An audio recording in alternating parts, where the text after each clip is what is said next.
Welcome back, wordsmiths and story seekers. I am your host, Daniel Wilcox, broadcasting from the shadowy halls of Devil's Rock HQ.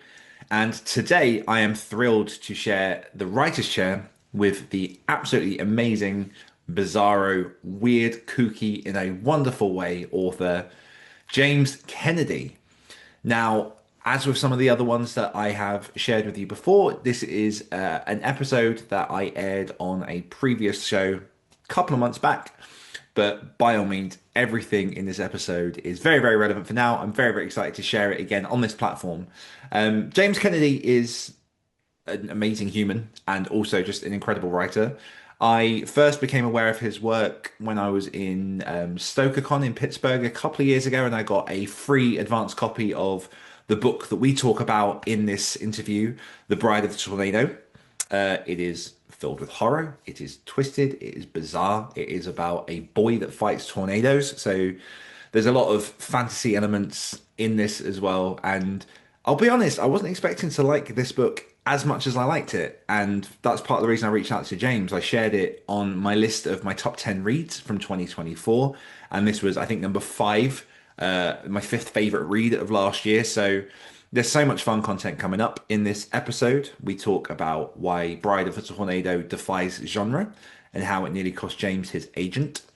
We talk about what David Lynch and Ray Bradbury taught him about mystery, horror, and dream logic, the deep cultural horror of small towns, cult rituals, and being, quote, nobody-ized. Why he never names his protagonists, which I found very interesting, and something, there's a nice little nugget in this a little later on that I think you guys will appreciate. And how embracing the strange can create unforgettable art, even if some people hate it. James is very much an artist, and I love speaking to people who are fueled by their art, who are just powered by what cannot be explained. And this book is kind of a definition of all of that. As I said there, it defies genre, but it's definitely dark. There is horror in it. There is cult worship in it. It is, it's a really, really delicious novel. Before we get into the interview, just a very quick word, because I realize it's been a couple of weeks since the last episode. I have been very, very, very, very busy with Devil's Rock stuff behind the scenes. And I'm going to do something that I used to do on one of my old shows now, which is tease some upcoming stuff. But over the last few weeks, people have been dropping into the Devil's Rock Books community. It's been very, very exciting to see some new faces drop in and getting involved in our readers club, in sharing everything they know about writing and getting involved with the writer side of the community. We've got some old faces jumping in. I had a friend, shout out if you listen to this, Dan. I had a friend jump in who I've not spoken to in about 17 years since we left school together. So that's fun and nice to see, as I say, old faces and new faces come together. But Devil's Rock is growing and the community is growing. And I am very, how am I going to say this? I am currently very, very nose deep. I am very, very arms deep in there's another term I'm not going to use on the intro. I am building something fun and I'm building something specifically for horror writers and horror readers. And I'm building a hub, and there over the next few weeks there are going to be some announcements. I'm hoping to get a lot of stuff set up so I can launch in 2026. But all of this to say, if you're listening to this podcast, it means you like dark fiction. If you're listening to this podcast, it means you either love hearing more about your favorite authors and therefore you are a reader of horror or dark fiction. If you are listening to this and you love this podcast, then it is because you enjoy writing dark fiction or horror and you're my people. So drop into the Devil's Rock community. You can do that at devilsrockbooks.com, and all the updates will be coming through the community, through the mailing list, or directly through this podcast. And that's all I'm going to say. The next few weeks are going to be quite exciting. I'm building something that I have wanted to see in the community for a long time and I haven't seen, and I've figured out how to do it. So all of that's coming together. It's very exciting. A few people know about it and they're loving what they've seen so far, but that's all I'll say on that. Because you came here for an interview and James Kennedy delivers it in spades. So there will be a couple of little choice words of the other stories podcast and stuff, because that was where this was originally aired on. But the interview is for you, it's for your ears. James is wonderful. I hope you enjoyed this interview with James Kennedy.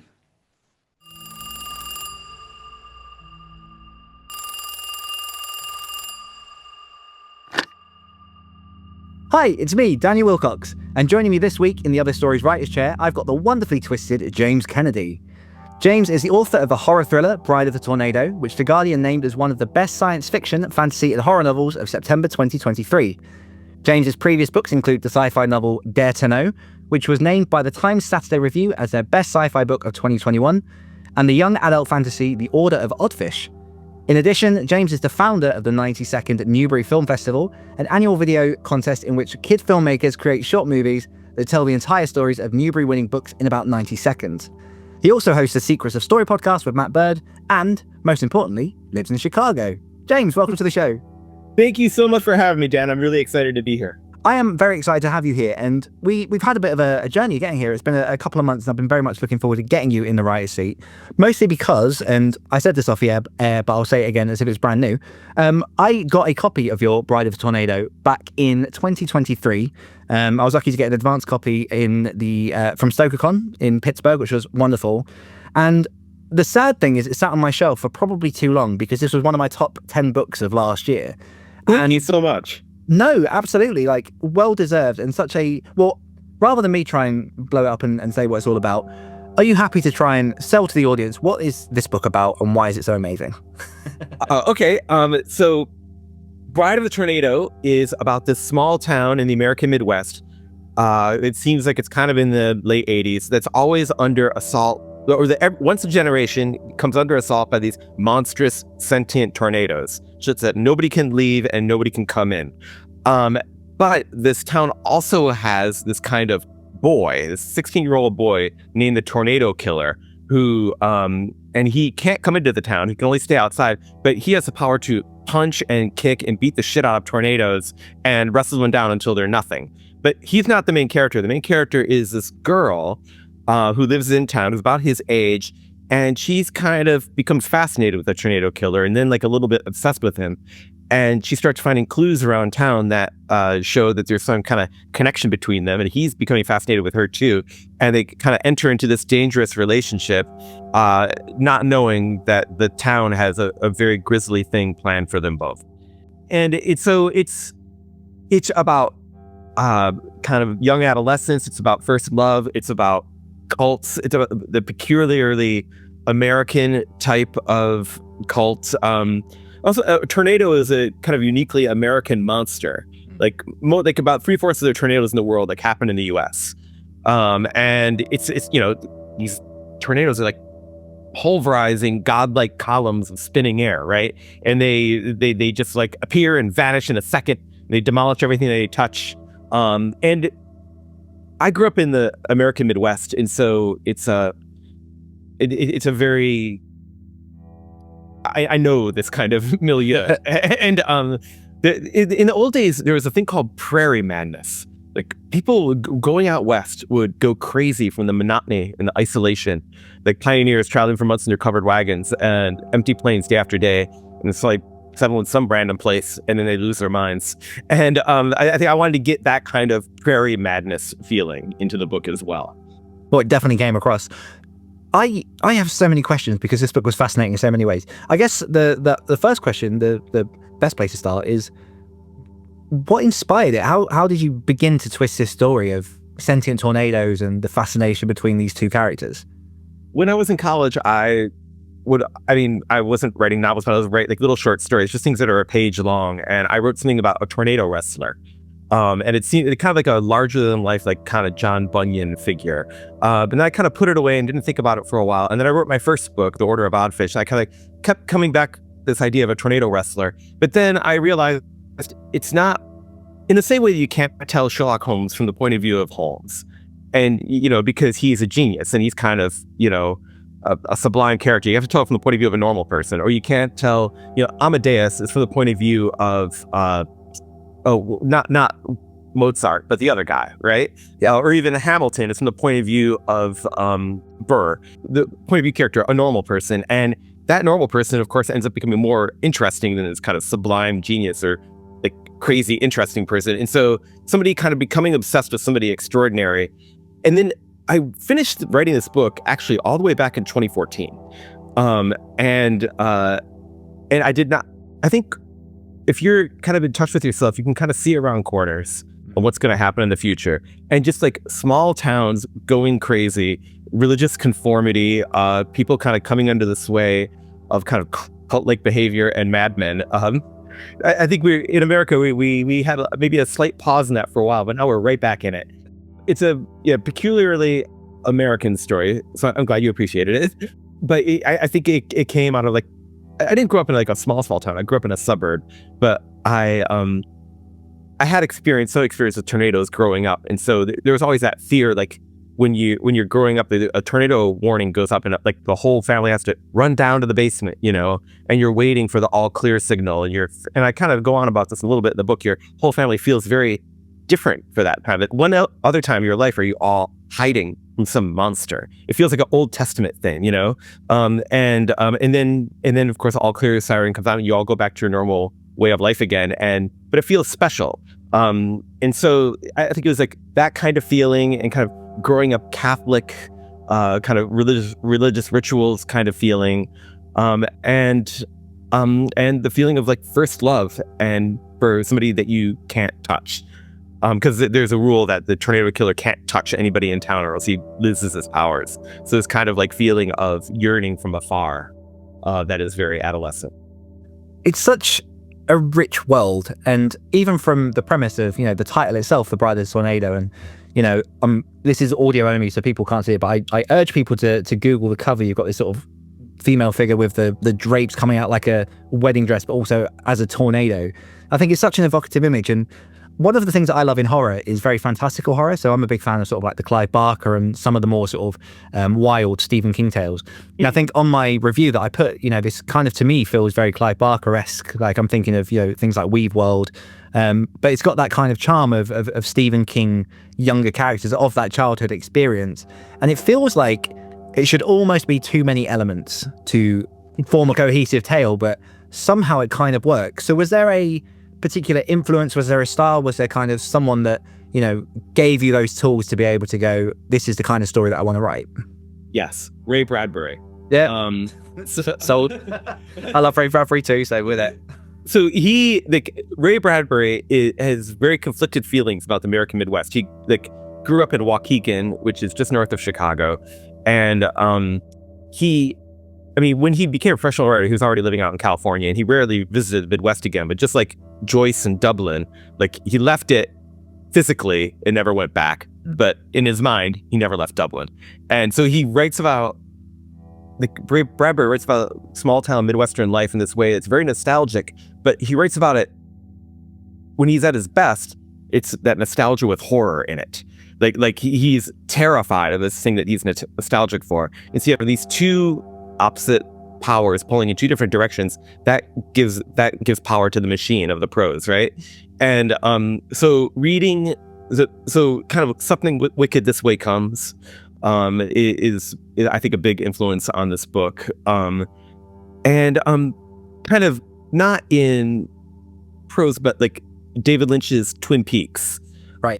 Is it like, on the cover, like the publisher compares this to Twin Peaks, and some of the reviewers have said, well, it's not really Twin Peaks David Lynch, it's more like Eraserhead David Lynch. It's and I take that as a compliment. I think it's very there's a bit of body horror in it, like especially towards the end, when you realize what's going to happen, and somebody said it's like Twin Peaks, but if Laura Palmer got out. And I think that sounds good too to me. But yeah, so maybe Ray Bradbury, kind of David Lynch. But I remember the powerful effect that David Lynch had on me. I remember sitting. Did you watch Twin Peaks? Ever? I actually haven't. It's been on my list for quite a while. Okay, well, there's a scene in which one character is brutally murdered by another character. I won't go into it more, but it's a very revelatory and shocking scene. And and when it happened, I'd never seen anything like that on broadcast TV before. And I would watch Twin Peaks with my parents because it's this kooky show about a small town. But when this one character is ramming this other character's face into a fireplace mantle and yelling this very surreal phrase, and then he looks in the mirror and he sees that he's somebody else or whatever, Twin Peaks fans will know what scene I'm talking about. The end of the episode happened, and me and my mom and dad were just sitting around, and my dad just said, "The devil has entered this house." And he's a very religious man. He is a very religious man. And I remember just like getting up and walking around the neighborhood at night, just feeling myself completely changed. And in a way that you can only really tap into when you're 17 years old. You know, a work of art can only really change you that deeply at that age. So I would say, yeah, Something Wicked This Way Comes and Twin Peaks are like the two big influences on this book. And one of the things as well that I particularly found, and I listened to the audiobook version of this as well, so I had sort of like a bit of that acting out and everything, and it felt very much like from the perspective of the female protagonist. There's a lot of mystery, and as I say, you've got these puzzle pieces kind of thrown constantly throughout. So you'll have one chapter where you kind of start looking left, and then the next chapter like something appears from the right. And again, it seems like for someone like me, I write pretty linearly, and I'll go back and I'll kind of sew these pieces in afterwards. Did the book come to you in that way, or was it a case of, you know, it took quite a few rounds of massaging the book to get all these sort of pieces in? Because it is, and I mean this in a really positive way, it feels really splattergun as you're going through, and you're constantly going like, how does that connect to that? Why is the phone constantly ringing? Who is this person? and it's so many questions that that's really what drove me through, was like, I need the answers to what's going on here. Thank you. I feel that it started, like every novel I've written, it started as a short story. And then I just kind of added more onto it. And often the original short story falls away. And then there's all the stuff that got added on that kind of becomes the real thing. And I wish I could write in a more straightforward way, but this is just the way that I write. And it feels very normal to me. It doesn't feel like I'm doing anything that's different. But I do have a particular attitude towards mystery. Like, I like it when something isn't completely explained, or you need to think about it for a while. You need to sit in the mystery for a while for it to come to you what it means, which is what Lynch is like, to me, at least. Like, there's a lot of people who have explanations. This is exactly what Mulholland Drive means. I don't care for that. Like, I want it to be like, it ends and then you can feel a logic behind it. And with all my books, there is a logic behind it, but I would rather sit in that kind of feeling of mystery and let it kind of accompany you for weeks or maybe the rest of your life, instead of just solving everything immediately. And that's because that's what life feels like. Life does, for me at least, like pass in this kind of dreamlike way, and things happen that don't often make sense, or they only make sense years later. You think about, like, that's what she meant. I can't believe I missed that opportunity. We kind of, even though books have to be coherent in order to be tolerable, right? But I want to kind of play right at the edge of that coherence to make it feel the way life feels to me. The UT bit, I'll say that. Yeah, it's definitely one of the more unique stories that I read last year, and like I'm all over the spectrum. I love a bit of pulp. Like, I'll speed through some very sort of like easier reading. I very much love sort of, one thing that gets me about Ray Bradbury is I have to read him slowly because of his prose and how he writes. But the actual worlds and everything he built are kind of magnificent. And this felt very much, again, like one of those stories where it was like, this, again, so much going on that you have to digest it slowly. You have to chew your food before you like wolf it all down. Otherwise you just kind of miss a lot. But one thing I noticed in here, and correct me if I'm wrong, and I'm pretty sure I haven't read any of your others yet, but I did a bit of research earlier and I feel like there might be a common theme, is you haven't named the protagonist. That's true. Is there a reason for that? Because again, like, I've done something very similar in one of my recent books, and I'm wondering if your reason's the same as mine. There's a very particular reason. I think that an intimacy gets established between the reader and the protagonist if the protagonist doesn't have a name. Yes. And I did this in Dare to Know as well. If you name your character Eileen Bloopman, then when she does something, you say, oh, that's such an Eileen Bloopman thing to do. But if he doesn't have a name, then you're kind of slightly complicit with what they're doing. This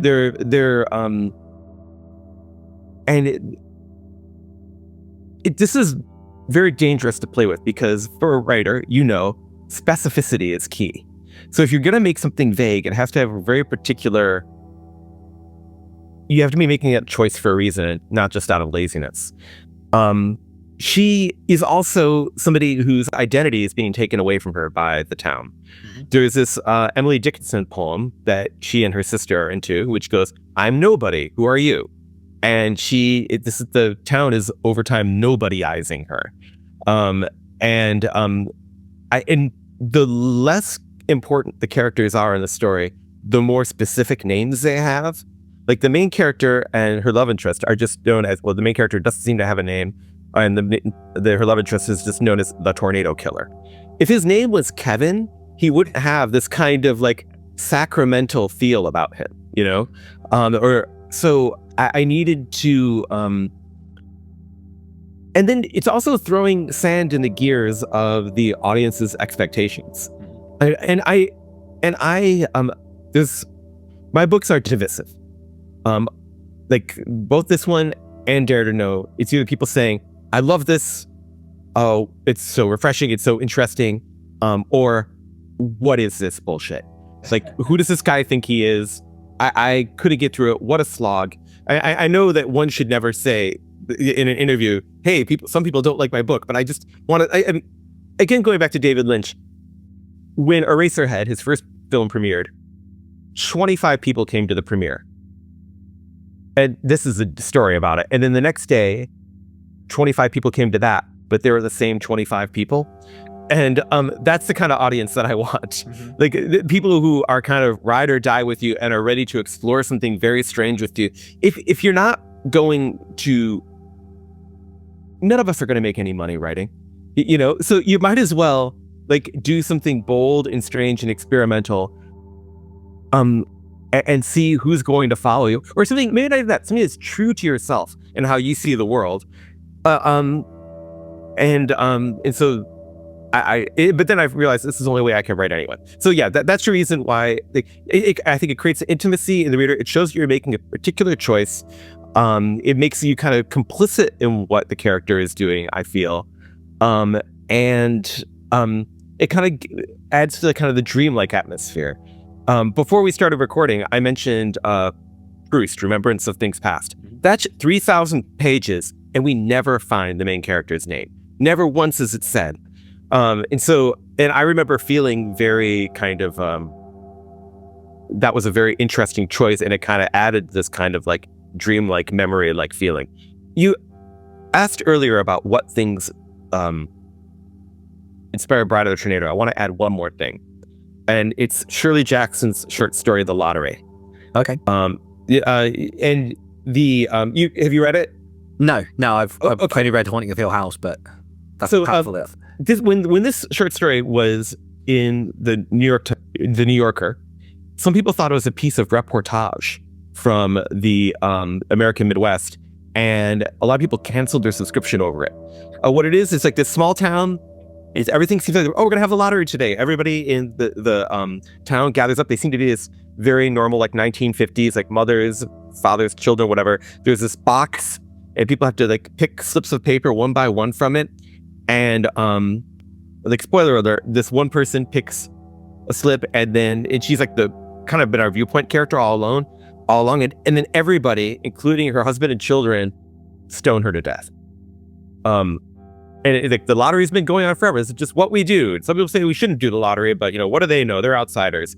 And I think social horror, I think, is very like maybe the most horrifying thing to me. If you say, what are you afraid of? It wouldn't be heights, and it wouldn't be like public speaking or whatever. It would be like you're in a room, and then suddenly everybody just looks at you and comes at you.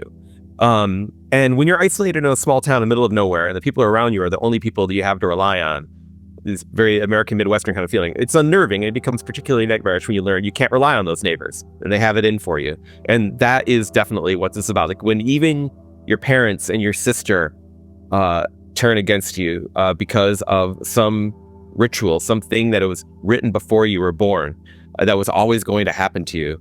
That is, I think, the deepest horror. Yeah, and that poor cat. Well, the cat survives. Goes on a journey. Okay, can I read to you my favorite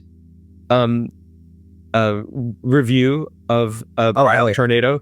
I am very interested already. This is on the Story Graph. This is the very first review that I got for it. And for me, for my money, this is the best review. Heather Jones, 1 star. I hated the experience of reading this book so much that I suppose it's a recommendation. It's self-consciously weird, violent at exactly the wrong times, gross when it doesn't need to be, and the cat situation was unacceptable.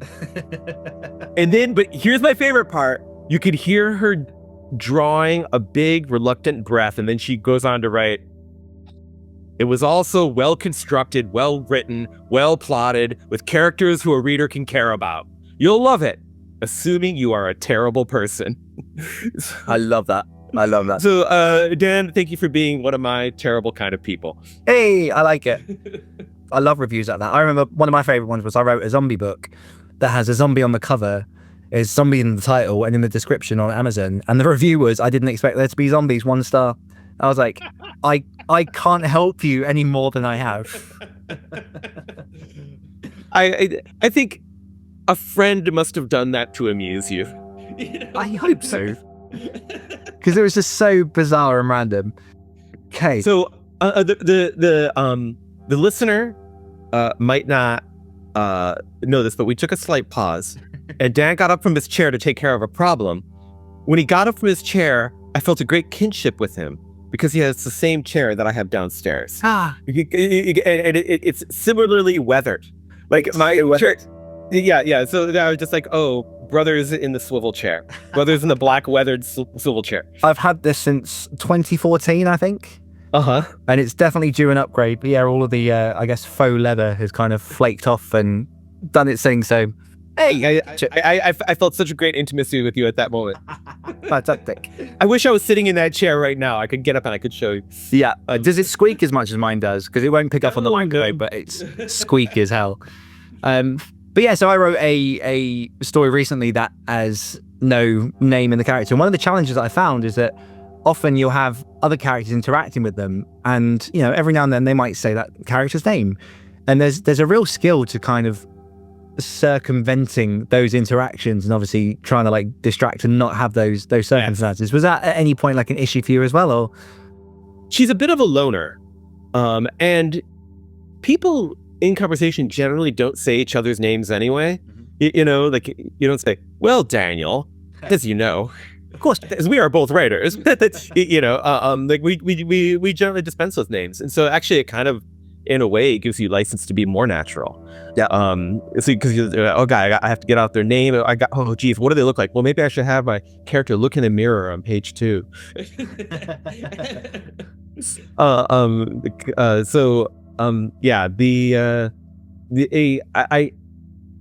Here's the thing. I wrote it so long ago that I don't quite remember. And here's another thing about it.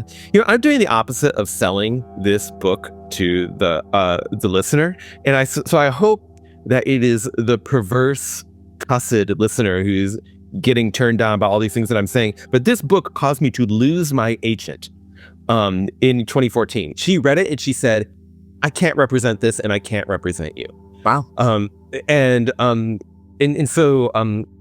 was in the wilderness for a couple years. I got another agent, a much better agent. Actually, my previous agent has since left the industry. So the arc is justice is long when it bends towards justice, I suppose, or whatever. God, people either love this book or hate this book. And I really, really, really hope that I'm not burying myself by saying that some people hate it. Your podcast.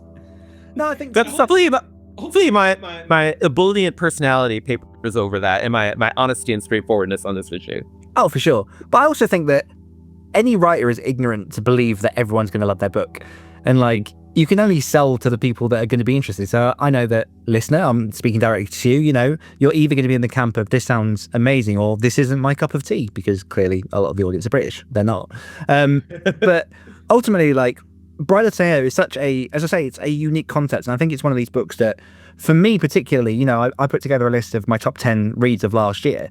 And I think it's at about maybe 5 or 6. And it's one of the ones that still is the most unique. And, if I think back to that list, it is still one of the ones that stands out a lot because of the type of story it is and how it's told. Like, you know, there's a lot of sort of I guess conventionality in some of the other ones I've read, but like, you know, the idea just sells itself, I think, to me. And thank you so much. And you know what the thing is, I think my books do better in England than they do in America or in Britain. Like it's like quite a sense of humor. I think just more literate. I think, I mean, there's many more Americans, so it's like a bigger market, obviously. But like all of my best reviews and things like that come from The Guardian, the Financial Times, the Times, like things like that. And it's hard to get. I mean, I think also just England has a more developed literary culture, or they're more interested in maybe weirder things. I don't know, but for some reason my stuff does better over where you are. So thank you, and all of your countrymen. On behalf of all the countrymen, yes. And I think, and I was thinking about this. Why is it? Like, because I write stuff that's kind of like weirder and more metaphysical. And I was talking about this with one of my friends, and I realized America is a weird and metaphysical place. Like, it's a place that's based on ideas, right? Or it's supposed to be, right? Like we have these ideas, we have this a constitution, a declaration of independence, these things that are like, we're not a country of men, we're a country of laws. We have these specific ideals. And so it's also a very much more religious country than Britain, right? And so people like are besotted with very metaphysical ideas all the time. So when you have a book that's also super metaphysical and weird, I think Americans are like, I gave at the office, you know. Whereas maybe to somebody from England, maybe it's more palatable in a way, because you know the culture more kind of comes out of common law and kind of like the over time things kind of become encrusted on each other, rather than like, I have this one big idea, let's remake the world and see if that works. Yeah. And so that's my little armchair philosopher a reason why. I like it. You've clearly had some thought about that. But you also said, I think slightly off air, that, you know, this was a bit more of a this is a book where you flexed a little bit more of your horror and your darker muscles. So yes. What is it particularly about? I guess a two-part question. What is it about horror that drew you towards writing something darker, and why this story is a bit of a channel into that realm? I think horror is a uniquely transgressive genre. It's supposed to transgress. Like the idea of polite horror sounds like a failure, right? Like, and I think we live in times that are socially and politically and culturally transgressive, but we have art that is frozen and timid and not nimbly meeting that moment. I think that we are frozen like deer in the headlights and are just continuing to repeat tropes and conventions that are insufficient to the cultural moment, which is very transgressive. However, in horror, you're encouraged to smash these things and to do things that are fucked up. Otherwise, it's not horror. So it seems that horror uniquely has the ability to meet the moment. I love that. Yeah, that's literally most of the reason that I write horror is there are no boundaries. Mm-hmm. And like, don't get me wrong, like I like a lot of genres. I like, you know, playing within tropes and certain, you know, happy endings and stuff. But for me, I like to write a much more of the real, as much as much as you can when you're dealing with, you know, fiction and fantasy and stuff. Like as much as you can get into what reality is, and that's one of the things I like is like there is an endlessness to horror. There really is no kind of limit to what you can write and sew into your story. I was listening to another horror podcast because this is like my first kind of straight up horror novel. So like, I'm going to try to understand more about this world.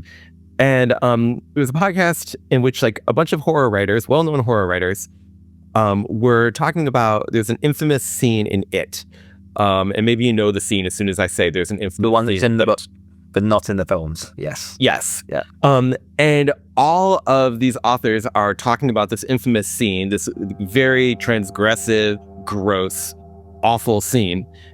And they're all kind of saying, most of them are saying, it would have been better if Stephen King hadn't it would have been better if he hadn't added this, or, you know, oh, you're trying to excuse him one way or minimize it in another.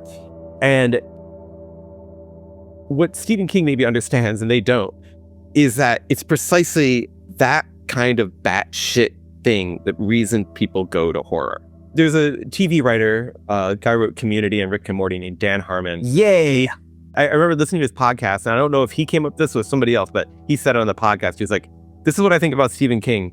Some genie came up to him and said, you're gonna get to, here's a magic typewriter. You get to write whatever you want, and everybody's going to love it, and it's going to be good.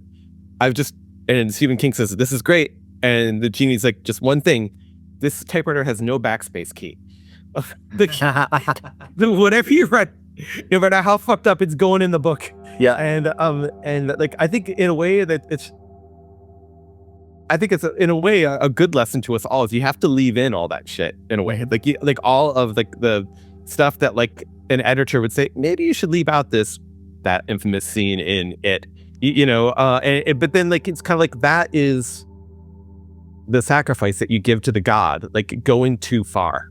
Yeah. And revealing too much and being a little bit cringe or, you know, even offensive or whatever is why people read books, because books are like maybe one of the last bastions of just one madman has a vision. What do you think that we have in our culture? Like, movies are made by committee, TV shows are made by committee, but like books are just made by one madman. So take full advantage of that one madman thing. Your editor will try to mess with you, and sometimes they'll help you, but in general, one madman. Yep. Yeah, I have so many more questions for you, but we are unfortunately coming up to time. We have jumped all over the shop in this conversation. I have to say, I've particularly enjoyed talking to you, so I hope you've enjoyed your time on the other stories. I've really enjoyed my time here. Thank you. You're a fantastic interviewer. And also, sometimes when I'm on a podcast and it's clear they have not read my book, I listened to like, oh, they had Cory Doctorow on that podcast before. I'll listen to that before I listen to me. And I realized as a person was interviewing me, oh my God, he's asking the exact same questions to me that asked to Cory Doctorow and to every single other person. You're just churning them out. And you are not you are very fertile and you get a lot done in a very good way. Because I've listened to a bunch of other episodes, but you commit and you've actually read the book and you actually appreciate it. You're relating to me like a human being. I can't tell you how much I appreciate that. Boom. That's what you get on the other stories. Love it. Thank you. You're very, very welcome. You've been an absolute pleasure. Stick around for after I do the outro, but okay. I will unfortunately have to sever you from the audience, yes. I guess. But before we go, there is just one extra question, which I always ask everyone, which is, where can people find out more about yourself and all that you're working on, particularly if they want to grab at The Bride of the Tornado, which I highly recommend they do? My website is jameskennedy.com. I'm on Twitter under I am James Kennedy, like I am James Kennedy.